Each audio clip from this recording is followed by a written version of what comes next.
Section 8.4, testing a claim about a mean, sigma, known. Now we move on to testing a claim about a sample when the standard deviation sigma is known.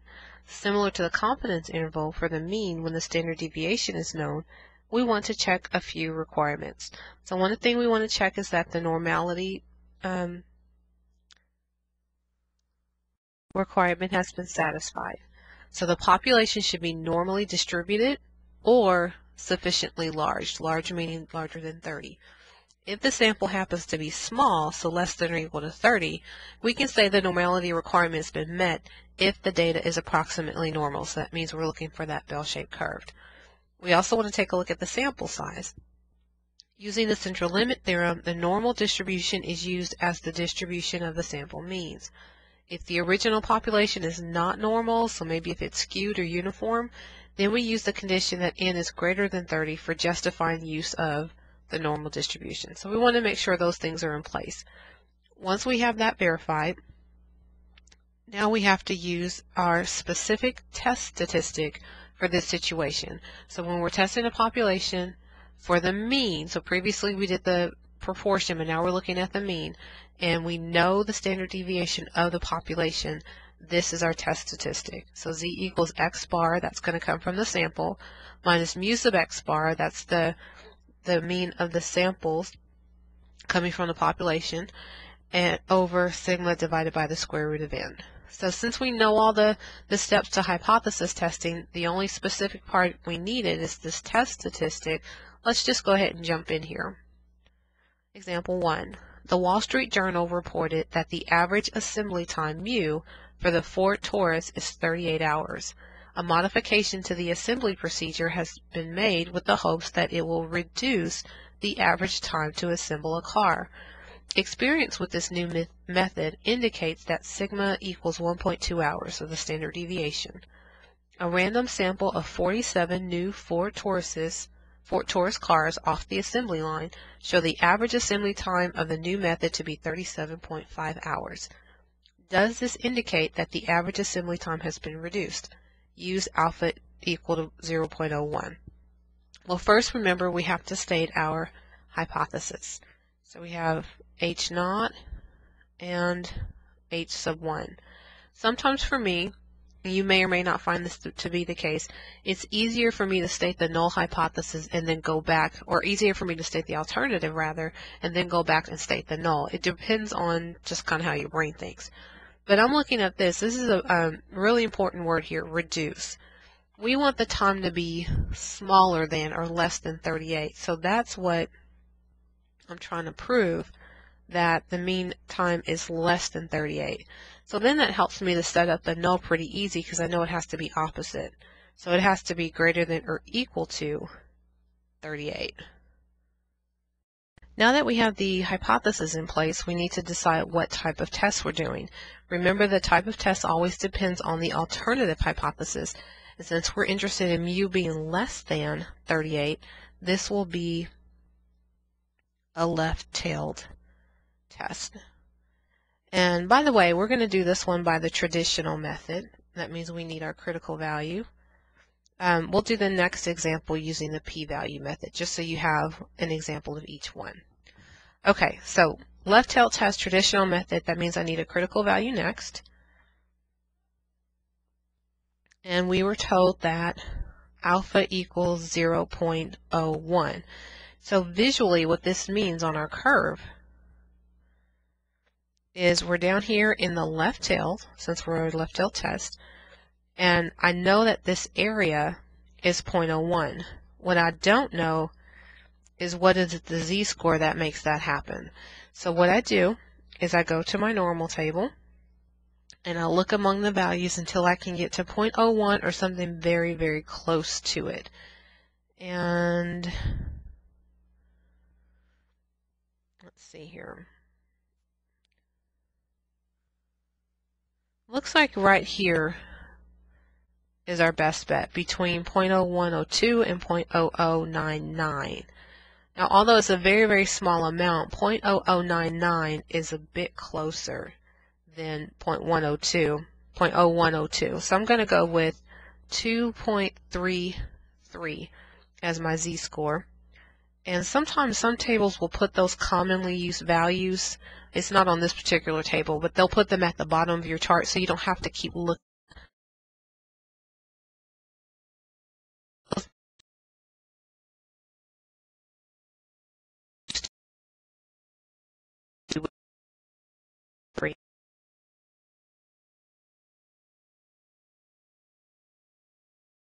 Critical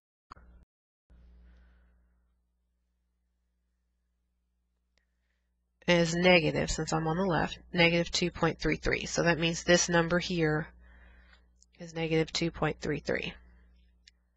Next, I need my test value, or test statistic, you'll hear it called sometimes.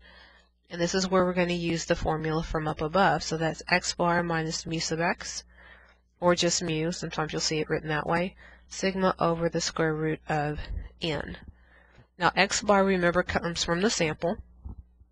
And we were told that from the sample of the 47 cars, the new time to assemble a Ford Taurus was 37.5, minus the population time, or the old time, 38, divided by the standard deviation, 1.2, and the sample size, square root of 47.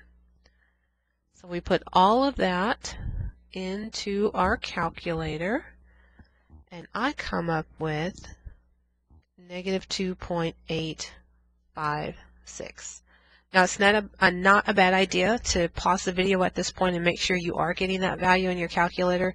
Sometimes it's something as simple as leaving off a parenthesis that it doesn't come out quite right. And let me mention, if I haven't before, that when you're looking for these test values, you should get something between 0 and roughly 3.5. Because remember, these are values that would be on a normal table. And we learned with the empirical rule that the majority of our data, 99% of our data, is within 3 standard deviations of the mean. So if you're getting something a lot larger than that, it's probably a calculation error, or maybe a decimal was forgotten. So make sure your value makes sense. If it's between 0 and 3-ish or so, you're probably okay. But if you're getting something very large like 5 or 15, then you might have made a mistake. Okay, now our job is to compare the test value to the critical value. So I'm just going to redraw our picture from above. And now I know that negative 2.33 is the z-score.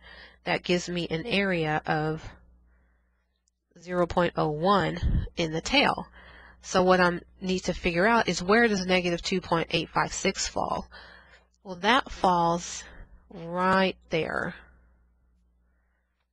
Negative 2.856, which is in the rejection region. If I'm in the tail, I'm in the rejection region. So my decision here is to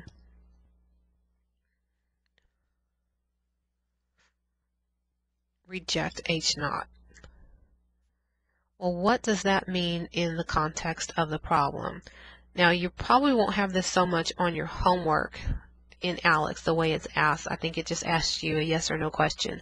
But you do want to get in the habit of coming up with a summary or conclusion that's in the context of the problem. So don't just say, yeah, I reject H0. What does that mean in the context of the problem? We could say something to the effect of, there is evidence to suggest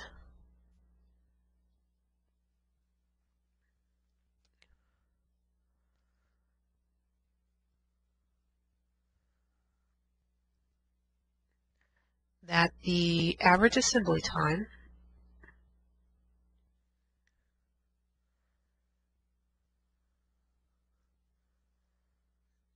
for a Ford Taurus has been reduced. Okay, let's move on. Example 2, and this one we're going to do by the p-value method. Employees at a large corporation receive an average of 41.7 emails a day. Whew, that's a lot. Sounds like me. Most of these emails are from other employees in the company.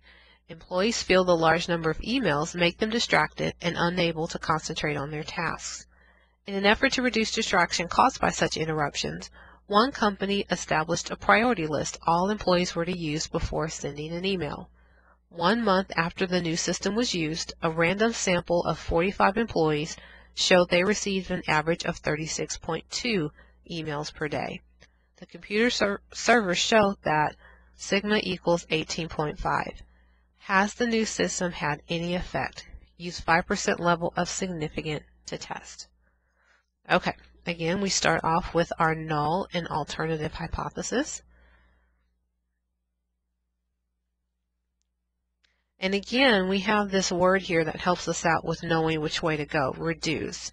So that means my claim, I want mu to be less than the 41.7 emails that employees are currently receiving. So that helps me out with my null, that in the past, employees were getting 41.7 emails or more, most likely. So if it was average 41.7, of course, some people are getting a bit more.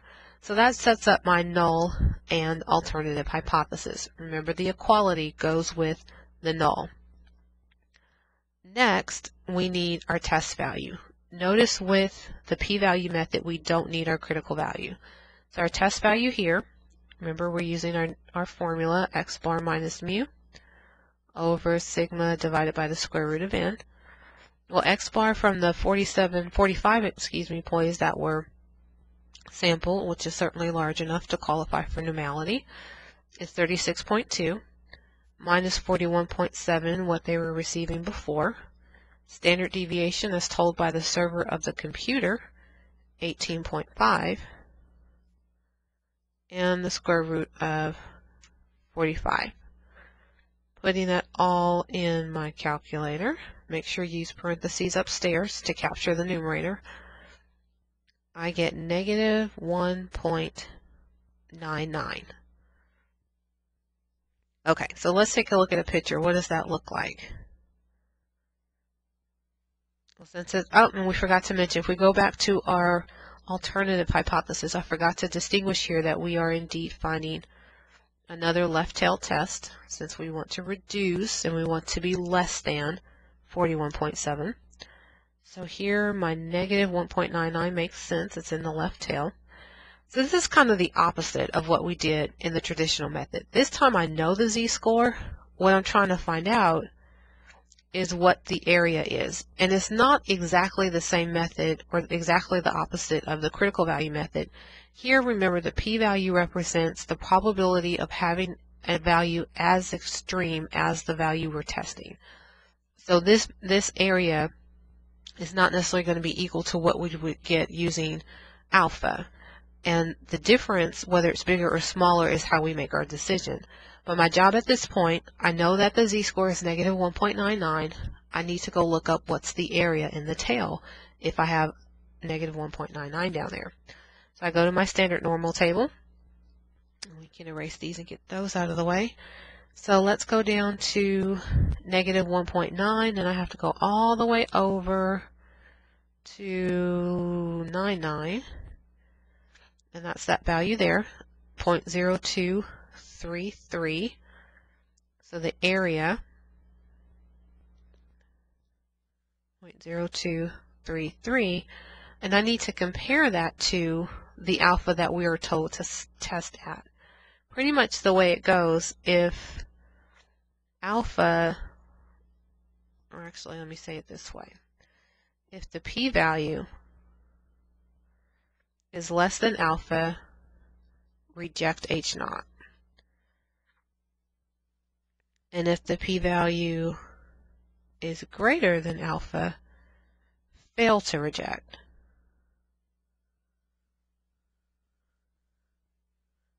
H0. So for us, we are comparing 0.023 to alpha of 0.05. And looking at those two numbers, you can say that. So this is the p-value, and this is alpha. P-value is definitely less than 0.05. So our conclusion here is to reject H0. So our summary, remember, we want to state it in the context of the problem. There's enough evidence to suggest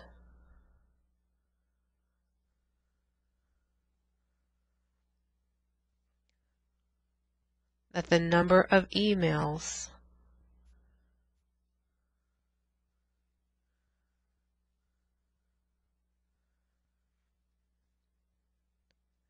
has been reduced.